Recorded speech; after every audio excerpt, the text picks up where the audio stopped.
하다 보면 때로는 앞이 캄캄할 때가 있습니다. 정말 아무것도 보이지 않는 그러한 상황 가운데 그것이 상황일 수도 있지만요.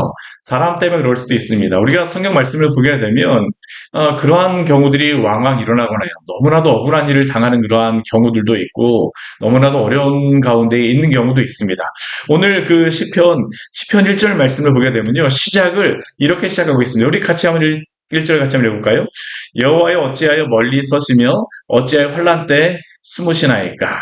여호와여 어찌하여 멀리 서시며 어찌하여 환난 때에 숨으시나이까. 우리 1절 말씀 보게 되면 여호와라고 하는 그러한 이름을 부르고 나서 어찌하여 어찌하여라고 두 번씩이나 시인이 하나님 앞에 기도하고 간구합니다. 어떻습니까? 이 지금 시인이 이렇게 간구하고 기도하는 것이 상황이 좋아서 이런 것일까요? 그렇지 않습니다. 오늘 이 시편 말씀도 역시 다윗의 시편이라고 할 수 있습니다. 여기에 다윗이라고 나오진 않았지만 우리 시편 9편과 10절 말씀을 시편 말씀을 보게 되면 이게 한 가지 독특한 특징이 있는데 이게 무엇이냐면 9편도 그렇고 시편 말씀도 그렇고 둘 다 알파벳 시편입니다. 우리 시편 말씀을 보게 되면 히브리어의 알파벳이 22개가 있는데 그것에 따라서 이 시편에 그러한 한 절씩을 이렇게 만들어가는 그런 시편들이 있어요. 그 알파벳 시편들이 있거든요. 근데 이게 20절, 18절 그래갖고 이게 알파벳 시편처럼 안 보이기도 하지만 우리 한글 성경에 이게 나타나지 않잖아요. 그렇지만 이게 알파벳 시편입니다. 근데 이게 어떻게 특징이 되어 있냐면 9편의 알파벳이 끝난 데에서 20번째 알파벳이 끝난 데에서 우리 시편 1편 말씀이 그 다음 알파벳을 가지고 시작해서 쭉 이어지는 시편이 그래서 시편 말씀입니다. 그래서 이 시편 9편과 10편 말씀을 어떤 성경 같은 경우에는요, 이걸 두 개를 하나의 시편으로 이렇게 모아서 보기도 이게 기록이 되어져 있기도 합니다. 제가 이 말씀을 드리는 이유는 그래서 이 시편 10편의 말씀도 다윗이 지은 그러한 시편이라고 생각을 여기곤 하는데 다윗도 어떻습니까? 그의 인생을 바라보게 되면요. 사실 이러한 상황을 그도 많이 당하지 않았습니까? 너무나도 어려운 상황, 너무나도 힘든 상황. 그런데 그 어렵고 힘든 상황이 너무나도 힘들게 되면 어떻게 느껴지냐면요. 하나님이 아무리 불러도 계시지 않는 것처럼 여겨집니다. 어찌하여 멀리 서 계십니까? 사실 어찌하여 멀리 서 계십니까? 라는 그런 의미는 무엇입니까? 하나님 도대체 어디 계세요? 라고 하는 그런 의미 아닙니까? 하나님 도대체 어디 계십니까? 제가 이렇게 환란을 당하고 있는데 하나님은 아무 응답이 없으신 것입니까? 이게 바로 오늘 그 다윗이 하나님 앞에 드리고 있는 그 질문이죠. 사실 이 질문은 다윗만이 아니라 많은 믿음의 사람들이 하나님께 가졌던 그러한 질문입니다. 억울한 일을 당하였을 때 아무런 응답이 없어요. 우리가 구약 성경에 보게 되면 우리 그 선지서의 첫 번째 선지서가 이사야 말씀으로서 우리가 보여지긴 하지만 그런데 이 선지자의 그러한 그 쭉 계보를 따라가다 보게 되면 첫 번째 이 선지자의 그러한 본격적인 그러한 선지자의 그러한 역할들을 하였던 사람이 엘리야라고 할 수 있습니다. 근데 엘리야 시대 때 그 왕이 누구였었습니까? 아합과 이세벨이었습니다. 아합과 이세벨. 예. 왜 하나님께서 엘리야라고 하는 그 위대한 선지자를 세우셔야만 합니까? 또 엘리야를 이어서 또 누구를 세우십니까? 엘리사를 세우시잖아요. 우리가 열왕기 상하의 말씀을 보게 되면 사실 이때는 열왕기 상하의 말씀을 보게 되면 왕의 이야기가 많이 나오지 않습니다. 오히려 누구의 이야기가 많이 나오냐면요. 선지자들의 이야기가 많이 나와요. 누구입니까? 그 선지자들이 바로 엘리야와 엘리사입니다. 왜 그렇습니까? 왕들에게는 소망이 없다는 겁니다. 남유다의 그런 왕들을 보아도 북이스라엘의 왕들을 보아도 이 왕들에게는 마땅한 소망이 보이질 않아요. 여호사밧이라고 하는 그런 왕이 이 남유다에는 있었지만 그러나 그 왕조차도 어떻습니까? 이 아합이라고 하는 왕하고 그 타협을 하면서 하다 보니까 이 남유다도 그렇고 북이스라엘도 그렇고 점점점 하나님으로부터 멀어져 가고 있습니다. 신앙으로 보게 되면 기울어져 가서 언덕백에서 떨어지는 것과 같아요. 특히 아합 같은 경우는 너무나도 악한 왕 아닙니까? 왜 아합 왕이 그렇게 악하게 되어졌습니까? 그의 아내 때문이죠. 그의 아내가 누구입니까? 이세벨이었잖아요. 이세벨. 시돈의 엣발의 딸. 엣발의 딸. 이 엣발이라고 하는 그러한 의미는 이 바알의 그러한 제단이라는 그러한 의미, 제사장이라는 의미입니다. 그러니까 이 엣발은 제사장이자 왕이었던 시돈의 왕이었던 사람이었어요. 그러한 자의 그러한 딸을 아내로 맞았으니 아합이 어떡할까요? 온 집안이 다 이세벨 집안으로 딸려가는 겁니다. 이게 이세벨 집안이 그렇게 강력했던 이유가 있어요. 왜 강력합니까? 두루와 시돈 지방이었었거든요. 이 두루와 시돈 같은 경우는 그 시대에 보게 되면 오늘날로 이야기하는 페니키아 문명이 일어난 것입니다. 굉장히 해상 무역에 능하였던 그러한 나라였고요. 부강한 나라였습니다. 작은 그러한 귀퉁이, 오늘날 레바논 그 지역에 있는 그러한 나라였었는데, 작은 귀퉁이에 있는 것 같지만 그 주변의 해상권을 그 블레셋과 함께 이 장악하고 있는 그러한 민족이었기 때문에 굉장히 부강하였습니다. 왜 아합이 왜 이세벨을 아내로 받았습니까? 부강하였기 때문이죠. 부강하였기 때문이었습니다. 그런데 어때요? 이세벨이라고 하는 여인은 하나님을 모릅니다. 그러니까 그녀가 행했던 것이 무엇입니까? 온갖 죄악들을 이 북이스라엘에 생하여지. 하나님을 믿는 선지자들을 오히려 박해합니다. 그 북이스라엘에서 넘쳐났던 선지자가 누구입니까? 바알과 그 여신에 대한 그러한 선지자들이 넘쳐났었죠. 그런 가운데에서 하나님의 백성들은 어떻습니까? 살 수가 없었던 것입니다. 특히 그러한 가운데에서 있었던 문제가 무엇입니까? 아합과 나봇의 포도원 사건. 우리 기억하고 있지 않습니까? 아합이 채소밭이 이스라엘 지역에 있는 밭에 이 나봇의 밭을 보니까 너무나도 그것이 풍요로운 것입니다. 실제로도 오늘날 이스라엘 땅을 가보아도요, 이 이스라엘 평야 지역 나봇의 포도원이 있었던 그 지역은 굉장히 좋은 땅입니다. 아합이 그 땅을 갖고 싶었어요. 그곳에 이 북이스라엘 왕의 왕궁이 있었습니다. 이스라엘 지역이에요. 그러다 보니까 그가 그 지역에 있었던 왕궁 앞에 있던 그 밭을 보면서 그 밭의 주인이었던 나봇에게 그 밭을 달라고 이야기합니다. 내가 돈으로 사겠다라고 이야기를 합니다. 근데 나봇은 무엇이라고 이야기합니까? 하나님이 주신 땅이기 때문에 내가 줄 수 없다라고 이야기를 해요. 나봇은 하나님의 편에서 하나님의 말씀에 따라 하나님이 기업으로 주셨기 때문에 결코 땅을 팔거나 하지 말라라고 하나님이 명령하셨기 때문에 그에게 땅을 주지 않습니다. 높은 갓에 쳐주겠다라고 했어도요, 그걸 주지 않아요. 왜요? 하나님 말씀을 지켜야 됐거든요. 하나님 말씀 앞에 섰던 사람입니다. 그런데 아합은 어떻습니까? 아합은 직접적으로 대항하지 않습니다. 대신 누구에게 이야기합니까? 이세벨에게 이야기합니다. 이세벨이 그 이야기를 듣자마자 당장 하는 것이 무엇입니까? 왕이요, 왜 이렇게 걱정하십니까? 이세벨이 편지 한 장을 쓰죠. 나봇이 있었던 그 지역의 그 장로들과 여러 사람들에게 편지를 보내서 이 나봇을 하나님을 경외하지 않는 자로 정죄하여서 그를 죽이라고 합니다. 실제로 이 이스라엘 평야에 있었던 장로들과 그 사람들이 이세벨과 아합을 두려워해서 어떻게 합니까?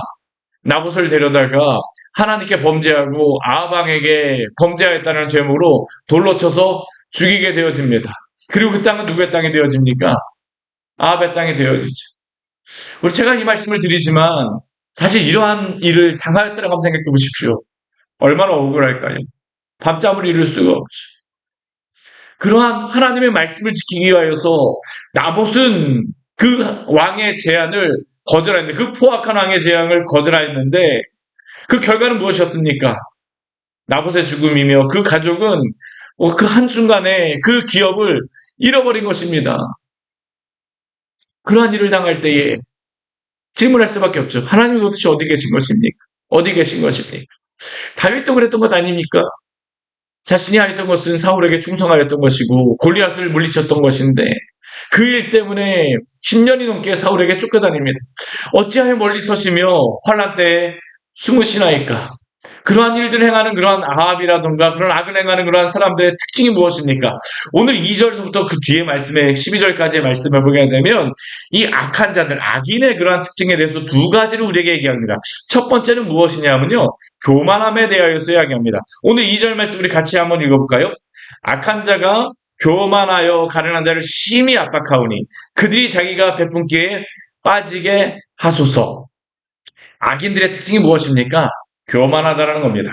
이 시편 10편의 그러한 제목을 무신론자시라고도 이야기를 합니다. 하나님을 모르는 사람들, 여기에 나오는 이 악인은 하나님을 어느 정도 몇 번은 들어봤을지 모르지만 하나님을 모르는 사람입니다. 아니 거의 모르는 사람이죠. 하나님과 아예 담쌓고 지내는 사람입니다. 그 사람의 특징이 무엇입니까? 첫 번째가 교만한 것입니다. 이 교만하다라는 뜻은 무엇일까요? 이 교만하다라고 하는 의미는 솟아오르다, 높이 올리다라는 의미입니다.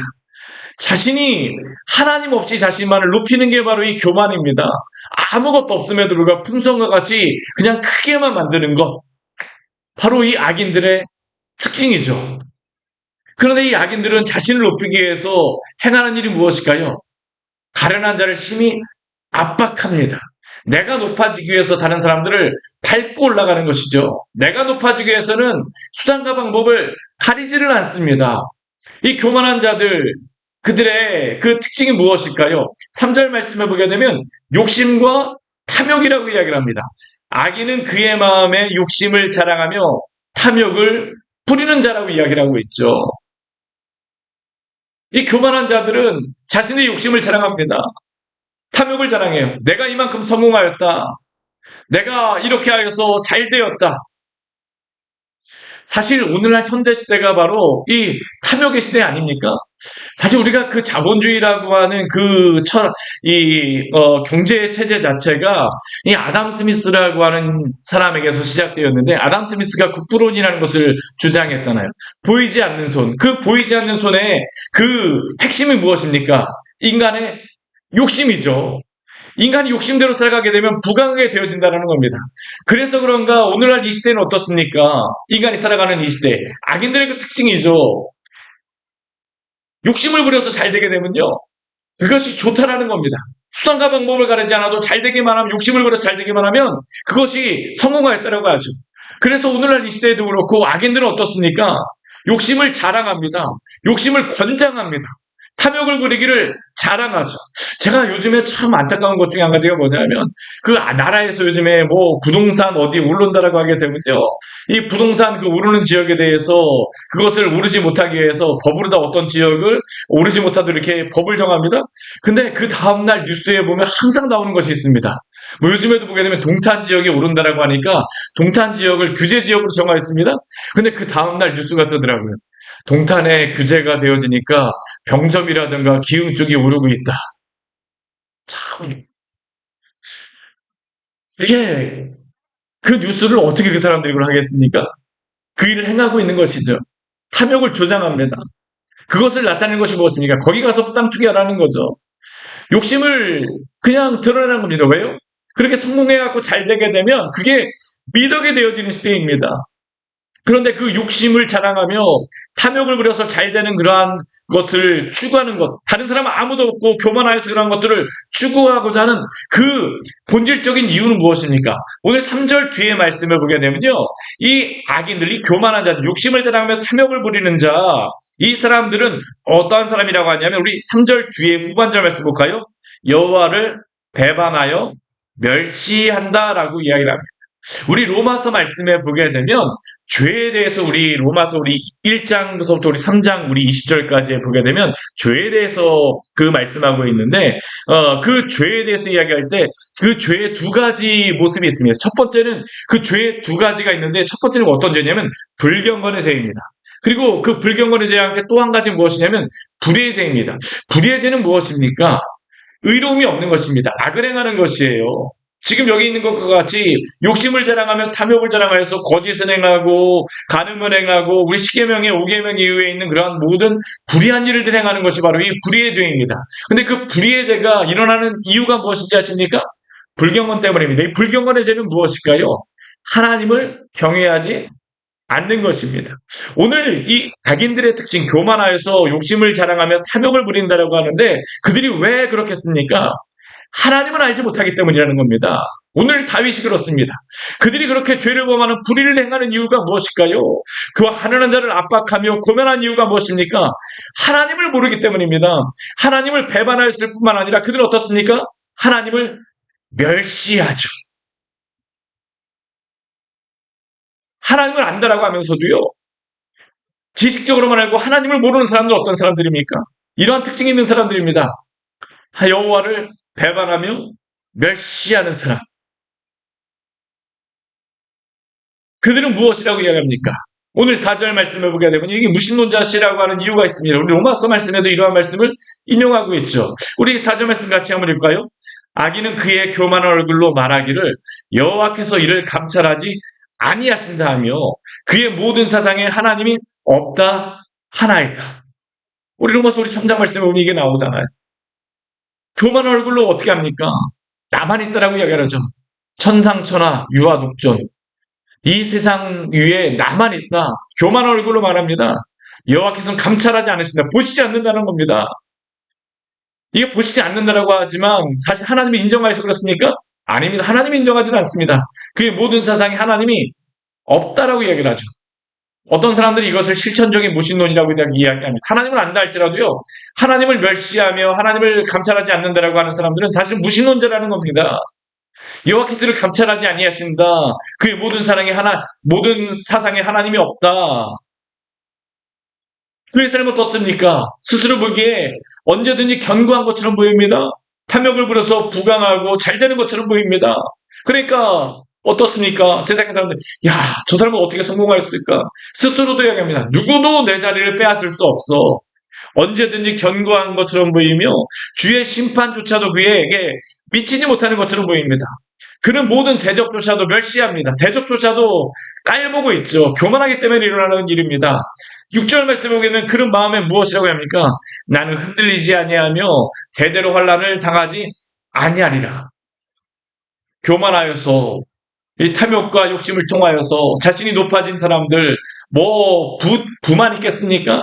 여러 가지 세상에 많은 철옹성과 같은 것들을 가지고 쌓아놓은 사람들, 그들이 교만한 마음을 가지는 생각이 무엇입니까? 나는 흔들리지 아니하며 나는 대대로 환난을 당하지 아니한다. 이게 바로 악인의 첫 번째 특징입니다. 두 번째 특징은 무엇일까요? 우리 뒤에 우리 7절 말씀을 보게 되면 이렇게 말씀하시는 우리 7절 말씀 같이 한번 해볼까요? 그의 입에는 저주와 거짓과 포악이 충만하며 그의 혀 밑에는 잔해와 죄악이 있나이다. 이 악인의 두 번째 특징이 무엇일까요? 포악함입니다. 포악함. 입술에는 이 포악함이 드러나는 것이 무엇입니까? 저주와 거짓이 흘러넘치고 있죠. 포악한 입술, 저주하는 그러한 입술, 거짓을 날마다 말하고, 우리 7절 뒤에 보게 되면 혀 밑에는 잔해와 죄악이 항상 있습니다. 악을 항상 행합니다. 죄악을 행합니다. 입술에 항상 그러한 욕을 달고 사는 그러한 모습, 포악합니다. 행동도 그렇습니다. 입술만 그런 게 아니에요. 우리 8절, 9절 말씀을 보게 되면 잠언의 말씀을 인용한 말씀이 나오고 있죠. 어떻습니까? 구석진 곳에서, 은밀한 곳에서 무죄한 자를 죽이고자 합니다. 그의 눈은 가련한 자를 엿보고자 합니다. 자신이 더 잘되기 위해서 포악함을 행하는 것이죠. 나에게 무엇인가 행하게 되면 두고 봐라. 내가 가만히 두나 보자. 계획을 세웁니다. 언제든지 넘어뜨리려고 하죠. 사자가 자기 굴에 엎드린 같이 은밀한 곳에 가련한 자를 잡으려고 기다리고 잡습니다. 우리 10절 말씀을 보게 되면 실제로 이러한 일들 때문에 어떤 일이 벌어집니까? 그의 포악으로 말미암아 가련한 자들이 넘어지게 되어지죠. 오늘 그러니까 다윗이 무엇이라고 합니까?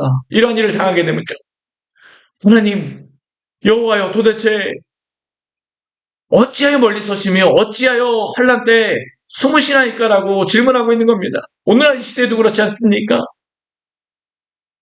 이 포악한 자들, 이 악인들 또 뭐라고 이야기합니까? 우리 11절 말씀에 그들의 이야기가 있죠. 우리 같이 한번 읽어보겠습니다. 그가 그의 마음에 이르기를 하나님이 잊으셨고 그의 얼굴을 가리셨으니 영원히 보지 아니하시리라 하나이다. 하나님이 없는 것이죠. 하나님이 인정하지 않기 때문에 이렇게 교만하고 포악한 것입니다. 근데 사랑하는 여러분, 이러한 세상 가운데에 주님의 백성들이 어떻게 살까요? 하나님 의지하며 삽니다. 하나님 의지하는 하나님의 백성들의 특징이 무엇입니까? 이 악인들 같은 경우는 하나님이 어디 있으며 하나님이 보지 않으신다, 감찰하지 않으신다라고 하지만 하나님을 의지하는 사람들의 특징이 무엇일까요?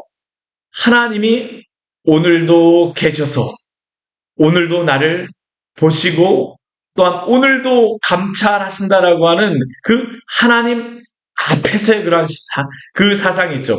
오늘 뒤에 말씀에 오게 되면 하나님의 그러한 하나님을 의지하는 백성들의 기도가 나옵니다. 우리 12절 말씀 같이 한번 읽어보겠습니다. 여호와여 일어나소서, 하나님이여 손을 두옵소서, 가난한 자들을 잊지 마옵소서. 우리 아까 1절 말씀에서는 여호와여 어찌하여 멀리 서시며 어찌하여 환난 가운데 숨으시나이까. 아무리 불러도 아무리 기도해도 답변 없는 것 같아요. 그럼 하나님의 백성의 특징은 무엇일까요? 그럼에도 불구하고 하나님께 기도합니다. 그럼에도 불구하고 하나님 앞에 그럼에도 불구하고 하나님 앞에 부르짖죠. 여호와여 일어나 주십시오. 여호와여 손을 들어 주십시오. 잊지 말아 주시옵소서.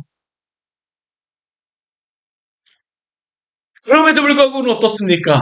우리 13절 말씀에 그는 기도합니다. 어찌하여 악인이 하나님을 멸시하여 그의 마음에 이르기를 주를 감찰하지 아니하리라 하나이까. 악인들의 그러한 이야기를 말하고 있는 겁니다. 다윗도 이러한 이야기를 들었던 것이죠. 너가 아무리 하나님을 의지해봐라. 하나님 너 도와주시나 보자. 얼마나 많이 이러한 이야기 들었을까요? 너가 아무리 해봤자 하나님 편에 계시지 않아. 넌 하나님께 구원을 받지 못한다. 우리 앞에 시편의 말씀에도 나왔었죠. 그럼에도 불구하고 하나님의 백성들의 특징은 무엇입니까? 하나님이 나를 구원하시려는 확신이 있습니다. 하나님이 나의 편에 계시다라는 확신이 있습니다. 하나님이 나의 기도를 들어주시라는 확신이 있습니다. 이러한 구원의 확신과 그러한 믿음 가운데 서 계시는 우리 성도님 되시기를 축원합니다.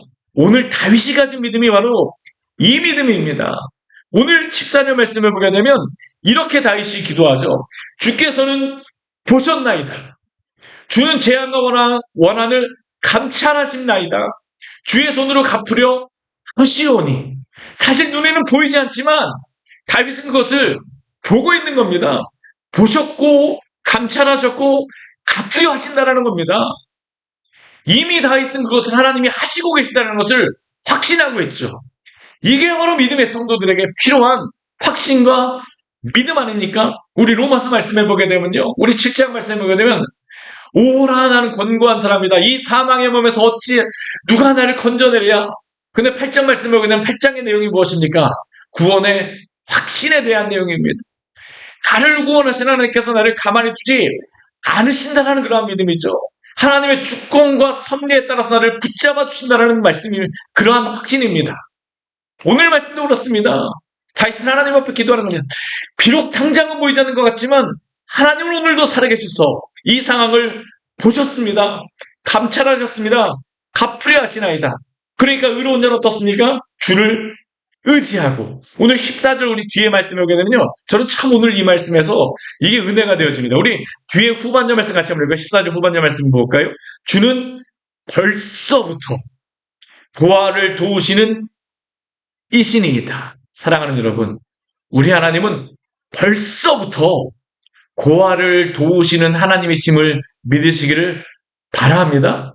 이게 성도가 가져야 될 믿음이라는 겁니다. 벌써부터 당장 내 눈에 보이지는 않지만 하나님은 어떠한 분이시라는 겁니까? 벌써부터 그 가련한 자를 도우시는 분이라는 겁니다. 벌써부터 그 가난한 자를 도우시는 분이라는 겁니다. 나는 아무런 힘이 없지만 연약한 자이지만 그러나 당신을 의지한 자는 하나님이 가만히 두지 않으시라는 것을 다윗은 확신하고 있죠. 이게 바로 믿음의 성도에게 필요한 믿음 아니겠습니까? 오늘 16절, 17절, 18절 말씀에 보면 또 다른 확신이 나오죠. 여호와는 어떤 분이십니까? 영원무궁하도록 왕이시라는 겁니다. 당장은 그 교만한 자 또한 그 포악한 자가 왕처럼 행세하고 그 죄악을 포악하게 행하고 있지만 그러나 누가 왕이십니까? 하나님이십니다. 다윗은 이 확신이 있죠. 여호와께서는 영원무궁하도록 왕이시니 이방 나들이 주의 땅에서 멸망하였나이다. 아무리 강력한 나라도요. 어제도 말씀드렸지만 천년을 넘어가는 제국이 없습니다.